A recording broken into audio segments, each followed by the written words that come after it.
Hi, this is Tim of the 1916 Company. Welcome and thanks for logging on. If you love this watch, email me, Team Mosso at the1916company.com for purchase pricing and availability questions concerning this watch. Today, we discuss a 2013 model year update of a classic and a champion. From Jaeger-LeCoultre, this is the Master Control Tourbillon Dual Time, effectively the second generation Master Tourbillon.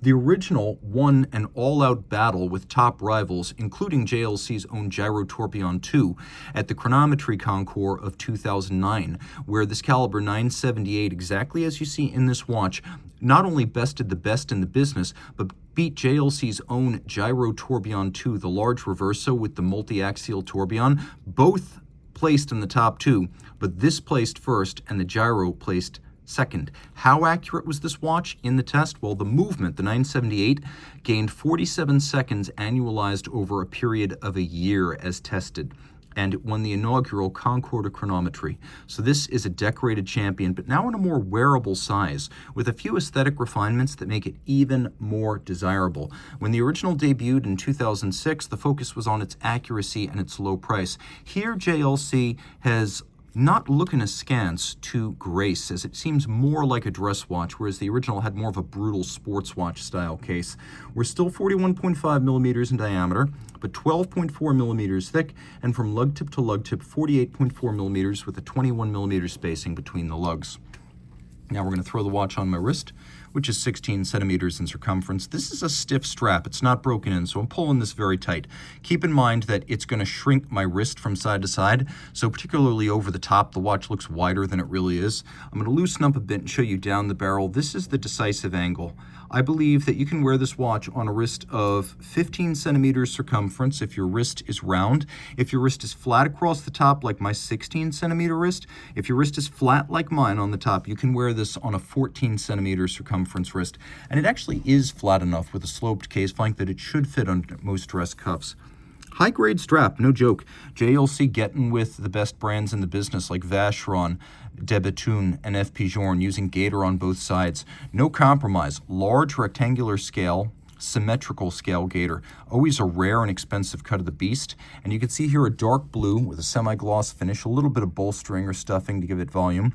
We have a monotone stitch here. We have a folded edge, and on the bottom we have the small round scale gator. And the point of using this on the bottom instead of calfskin is it really does last a lot longer. And a watch like this is worth the few extra $100 it costs to buy a strap like that. We have a pull-tab spring bar on each side, so you can pop the strap off the case without tools. Here we have an example of JLC's first generation double deployant clasp, their third generation deployant overall. It's a twin fold, and the real benefit of the twin fold over the single fold is that you don't have that one big up and over fold that can pinch a small wrist, so this is less likely to draw blood, which is a good thing. But it is also a folding clasp, which is something that JLC doesn't always give you on high-end watches these days. Again, this watch bowed in 2013, and the example that you see in my hand was sold in 2019. Taking a look at the case, this is where the watch really scores a lot of grace points, because there are complex forms here, there are soft bevels on the edges of the lugs. You can see the contours are graceful and gradual, not defined by mass or shear or block-like forms or hard angles. There's just a lot of sensuous flowing forms, and it looks more organic than the industrial first generation Master Tourbillon. We have a JLC branded crown. Although this is a dress watch, the watch, let me just clarify right there, that is not damage. Although this is a dress watch and a dress complication at that, JLC's standard dress watches are 50 meters water resistant rather than the dress watch standard of 30. So still don't swim with it, but it's nice to know you have a bit more margin for error. And taking a quick look at the watch, we have a dial that is a sunburst metallic silver, and then we have a slightly sloped and stepped outer frame, this little chapter ring, that carries the 31 days of the date. Now what's fascinating here is that the mechanism allows you to change the hour independently. So this is a dual time watch with a tourbillon and a date. Here's your second time zone. Now I can set my local time, which drives the date, independently of that 24-hour second time zone.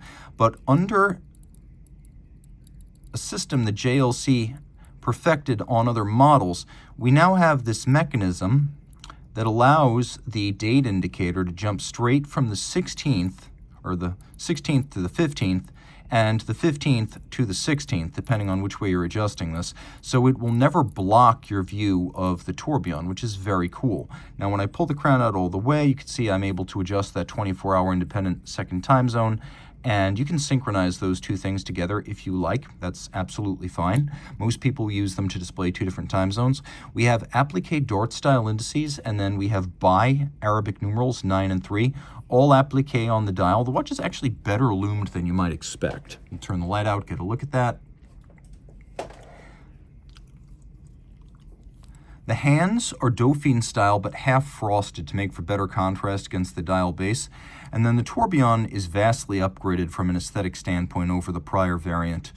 The watch now gives you a better view of the tourbillon cage. The tourbillon cage is made of grade 5 titanium, which makes it particularly impressive that the elements of the cage have been hand-finished, beveled, and satinated. Now, the bridge up top blocks your view less than it did on the original Master tourbillon. And you could see the tri-spoke, which has one asymmetrical index, that acts as your seconds hand. It's a 4 Hz beat rate, which is kind of uncommon on tourbillon regulators, but it's free sprung for precise adjustment and shock resistance. And then it has an overcoil hairspring, so it gives you isochronous or consistent timekeeping in every position. And overcoils on JLC watches are very rare. You could see from the dial side just how much time went into that bridge, the steel rounded bridge. That's the kind of thing you would expect to find on Debitune or Romain Gaultier or maybe Grubel Forsey, but that is an impressive piece of decoration and no doubt took somewhere between 9 and 11 hours to finish. Turning everything over, you can see that we've got a 22 karat mass here with 3 different decorations, and JLC has in the past used less dense gold like 21 or 18 karat, or even used tungsten on some rotors, so it's nice to see 22 karat gold here. Also, this 33 jewel movement has a unidirectional winding action with those gray ceramic bearings at center.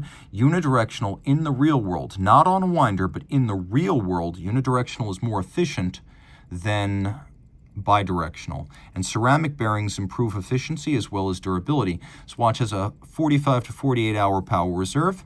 And if you take a look, you can see the movement is nicely done. First of all, highlights include the genuine fire blued screws, but you can see they're both polished and blued screws on this Caseback. We have both circular Côte de Genève and linear Côte de Genève. And although it's not the most obvious thing, from some angles you can see that we do actually have mirrored polished bevels. JLC polished bevels are always very narrow, but they're there. It's easy to miss them and think that maybe these bevels have not been finished, but they are. And you could see them if you have the right angle of incidence to the light. A good-looking movement. You can see it also features some engine turning in certain well-chosen places and satination on the wheels. A fantastic watch, and again, with the beating heart of a chronometry champion. If you love this watch, reach out to Team Mosso at the 1916company.com for purchase and pricing details.